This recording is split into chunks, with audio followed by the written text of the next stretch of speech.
Hey guys, how you doing? Hope you're doing okay. Gonna read through the full article here. There's a link in the description.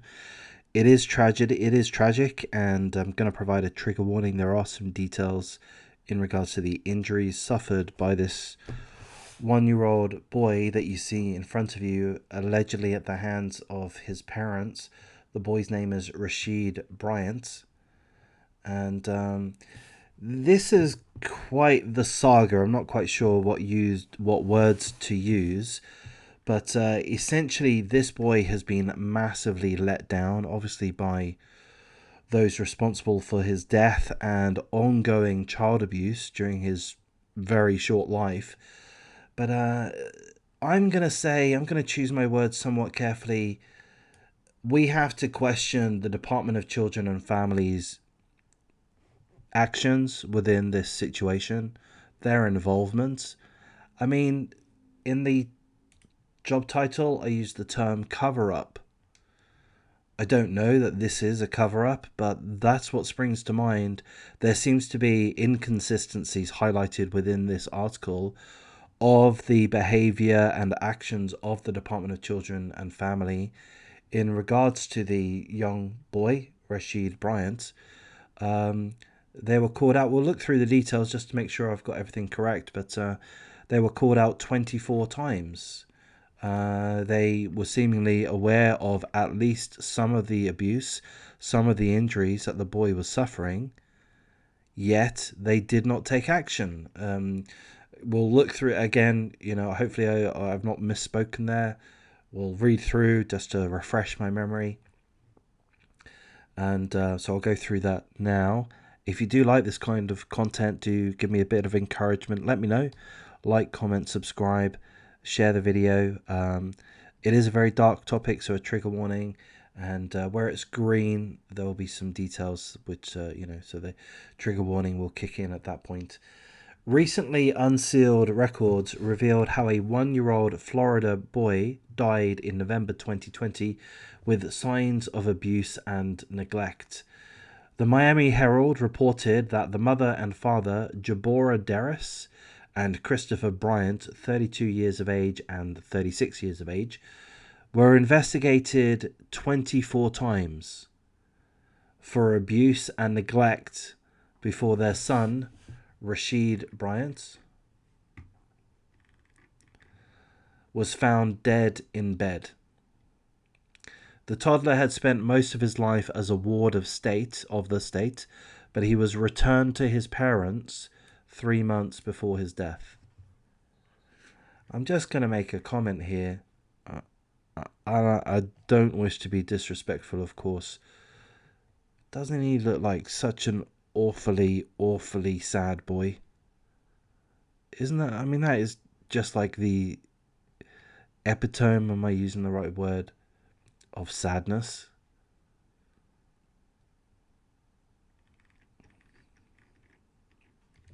Though Rashid Bryant was in his parents' care, the state was still supervising the family, and the following part is going to go into some of the details in regards to the injuries that Rashid suffered, so a trigger warning comes into play at this point. 6 months before his death, Rashid, the toddler, was reportedly brought to the hospital with an injured leg.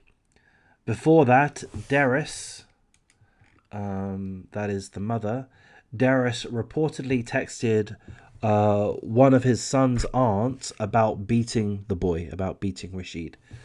6 days later, the mother allegedly sent another aunt a picture of the boy's badly swollen right leg. So, seemingly, I'm going to say the mother effectively was admitting to the aunts of the boy that she presumably had beaten Rashid to the point that his right leg was severely swollen. The mother told the second aunt that a sibling had dropped the toddler, causing the leg injury. The aunt reportedly told the mother to bring him to the hospital, but the mother didn't do that until 2 weeks later, when the family's guardian saw the leg and alerted a child welfare caseworker. The caseworker told the mother to take the son to the hospital. The mother allegedly told the caseworker that the toddler rolled off the top of a bunk bed. The caseworker wrote that once at the hospital, the toddler was able to stand up, but he shifted his weight to his left leg upon detecting pain. So the caseworker was quite aware at this point that young Rashid was suffering from an injury to the leg. The doctor did not suspect abuse and had the mother choose between either an X-ray or supportive care, which included over-the-counter medication. The mother went for the X-ray. Oh, no. The mother discarded the X-ray. She chose not to have an X-ray on the boy's leg. I personally find that odd that the doctor didn't insist on having an X-ray. But, the mother took the opportunity to evade such evidence. The toddler, Rashid Bryant's relatives reportedly told cops that they never saw the toddler walk after the May 2020 incident. A family member said they only saw him in his bedroom, laying in his bed, where he would be found dead months later. An autopsy report stated that Rashid Bryant had 4 skull fractures and a brain bleed, which were caused by acute and chronic blunt force injuries. His death was ruled a homicide. According to the autopsy, the mother at some point told a doctor that her son's leg got caught in the framework of a crib. A Department of Children and Family email noted that the toddler's legs, Rashid Bryant's leg did not heal properly and the fracture was never treated.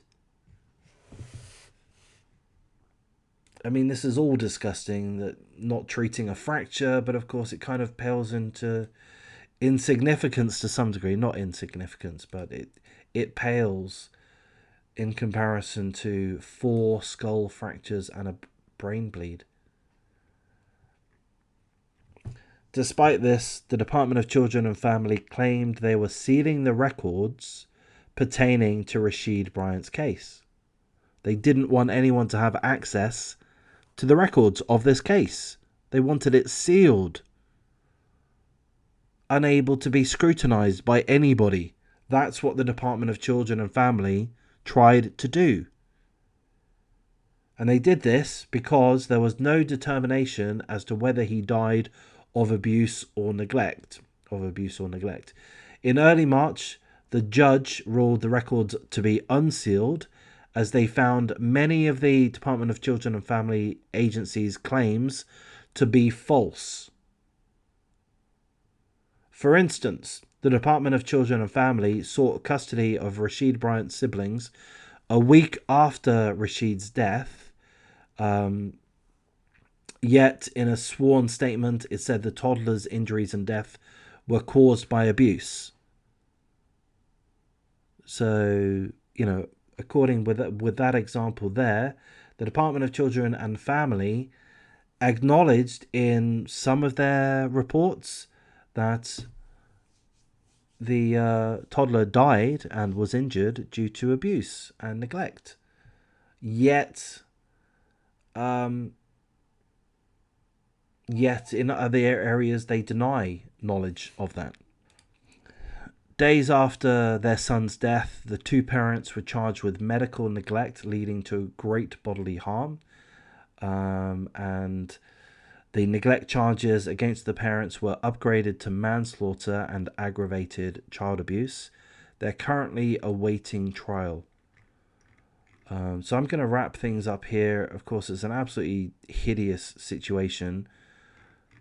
1 year of age, 1-year-old, abused. He suffered 4 fractures to the skull, brain bleed. His leg was severely harmed, wasn't properly treated. He looks incredibly sad.